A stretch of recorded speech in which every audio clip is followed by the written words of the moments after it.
E aí, gente, salve, salve, galerinha. Nós estamos aqui para a segunda parte, né, ou seja, o desfecho da nossa aula sobre esse período do Brasil, século XX, tá bom? Então vem comigo que tá muito bom.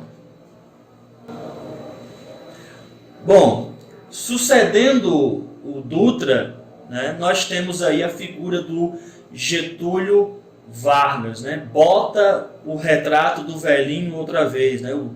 A musiquinha aí que tocou durante a sua campanha. É interessante frisar que o Vargas, embora tenha sido deposto em 45, ele ainda gozava do prestígio da população, né? Houve até um movimento para que ele permanecesse, um movimento cremista que pedia sua permanência no poder, muito embora isso também tivesse um viés aí político muito forte. Ele ainda tendia a ter esse prestígio. Nas eleições que levou Dutra ao poder, Vargas chegou a ganhar em 7 estados como deputado federal, e em 2 como senador. Então isso mostra como ele ainda era muito, muito querido. E ele voltou como dizia que voltaria, né? Dessa vez nos braços do povo, com uma eleição que contou com quase metade dos votos válidos, foram 48% dos votos válidos. Ele retoma então ao poder. Então a gente vai agora perceber a figura do Getúlio Vargas democrático, né? Diferente do Getúlio revolucionário de 30 ou do Getúlio ditador de 37, né? Com o golpe do Estado Novo. Nesse novo momento, o Vargas ainda, né, tem na sua mente, vislumbra no seu horizonte, montar um parque industrial, né, para o Brasil. Vale lembrar que durante a era Vargas ele fundou, né, a Companhia Siderúrgica Nacional, que foi importante para a indústria do Brasil, e nesse contexto, nesse novo contexto agora, ele pensa que o Brasil é capaz de gerenciar a exploração do petróleo, né, do seu solo e do petróleo. Então, para isso, a criação de uma estatal, como a Petrobras, tá certo? Criada nos anos 50, dentro do seu governo, dentro da campanha O Petróleo é Nosso. E durante a sua formação, sua configuração aí, 2 grupos de políticos vão se destacar. Nós temos aquela turma nacionalista, que defendia a capacidade do Brasil de gerenciar essa empresa estatal, né, os nacionalistas, e uma turma que achava que nós não estávamos prontos para isso, né, que vai ser chamados de entreguistas. E aí esses carinhas defendiam que deveria haver uma participação do capital estrangeiro, tá bom? Então essa briga aí vai ser algo permanente dentro do seu governo. No entanto, muito embora Getúlio convivesse com o apoio popular muito forte, né, algumas greves ocorrerão durante o seu governo. Ele já não controla mais os sindicatos como na era Vargas, tá bom? Nós temos também, durante esse processo de configuração da Petrobras, nós temos também, por exemplo, a oposição do Carlos Lacerda, que inclusive vai usar os seus jornais para falar mal do Vargas. Então essa oposição é crescente. Como Getúlio tem esse viés muito nacionalista e deixou de fora uma classe burguesa que estava interessada em participar da economia do país, essa oposição aumenta, né, da política, da sociedade e também dessa elite aí do nosso país nesse contexto.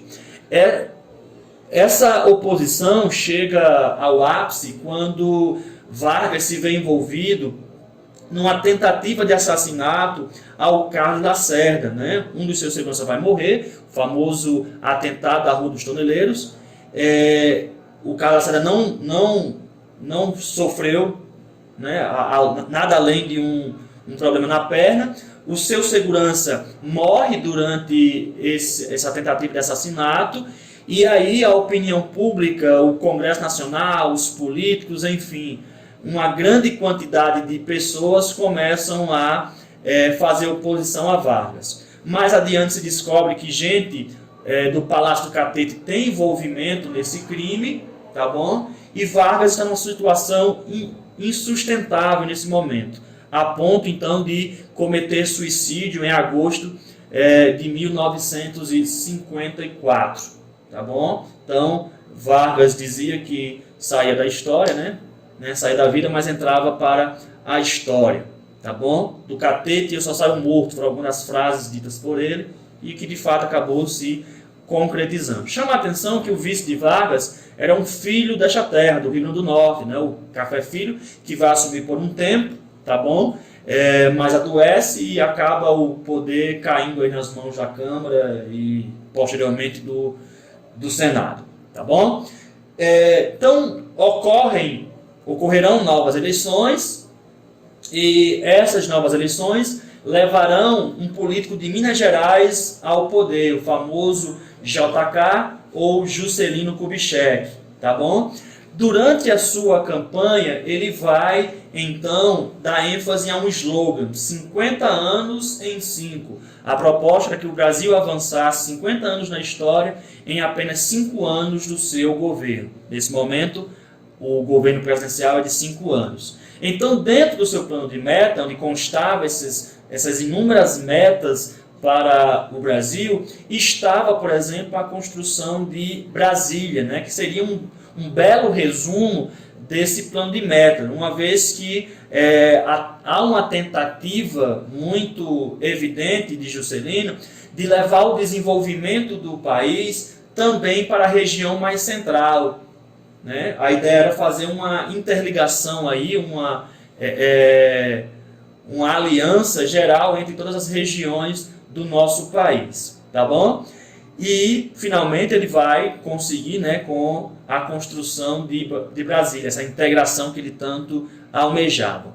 Uma característica marcante do governo Juscelino vai ser o chamado nacional desenvolvimentismo, tá bom? O que é isso? Qual a diferença dessa perspectiva da pegada nacional econômica de Vargas? É que Vargas defendia uma situação onde o governo, né, o Estado, fosse então o protagonista. Já Juscelino, ele se interessava em abrir esse desenvolvimento do Brasil, da indústria inclusive, para a iniciativa privada, para o capital internacional, né? Inclusive vai recorrer a alguns financiamentos internacionais, tá bom? Então ele vislumbrava dessa forma. Para ele não importava como se desenvolver. Na sua perspectiva, o interessante é que houvesse uma geração de empregos, né? No entanto, essa situação de empréstimos internacionais, de abertura do capital estrangeiro, né, acabou atrasando o Brasil em alguns aspectos. E nós listamos aí 3 coisas que marcam o fim do governo de Juscelino, que se mostrava muito promissor no seu início. Nós temos o crescimento da dívida externa brasileira, uma vez que ele recorreu, como já dissemos, ao capital estrangeiro. Nós temos o custo de vida sendo elevado, né, ficou mais caro viver no Brasil nesse momento. E também nós temos o aumento, logicamente, que uma coisa está relacionada à outra, que é o aumento da inflação.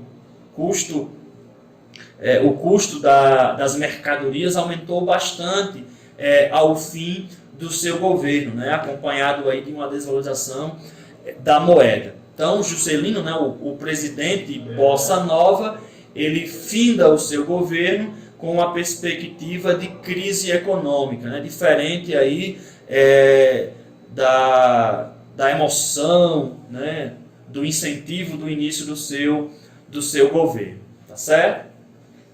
Então, gente, com isso nós finalizamos aqui o conteúdo sobre o Brasil no século XX. Um abraço, bons estudos, resolvam os exercícios. Boa sorte.